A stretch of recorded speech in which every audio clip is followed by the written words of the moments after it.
ఏంటి మళ్ళీ గడ్డం పెంచుకుని తిరుగుతున్నావా? అప్పుడు శైలజ, ఇప్పుడు నేనా? శివ, నాకెందుకో కరెక్ట్ టైంలోనే వెళ్ళిపోతున్నా అనిపిస్తుంది. ఇప్పుడు నాకు సంతోషం కన్నా ప్రశాంతత అవసరం. అది నువ్వు నాకు ఇచ్చావు.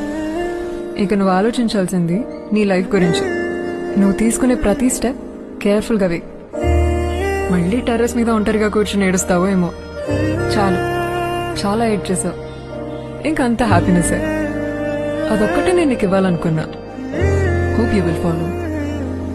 నిన్ను మర్చిపోయానంటే నేను పిచ్చిదాన్ని శివ. ముందే ప్రిపేర్ అయ్యాను గుడ్ బై చెప్పడానికి. రే, నేనేం త్యాగం చేయట్లేదు. ఏదో టైం బ్యాడ్ వచ్చింది అంతే. అవును, ఇప్పుడు ఒకటివే చెన్నైలో ఏం చేస్తావు? ఒకటి చెప్పనా? చెప్తే నీకు కోపం వస్తుంది. ఇదంతా నీకు డైరెక్ట్ గా చెప్పాలనుకున్నా, కానీ చెప్తే నువ్వేదో ఒకటి అంటావు. ఎందుకంటే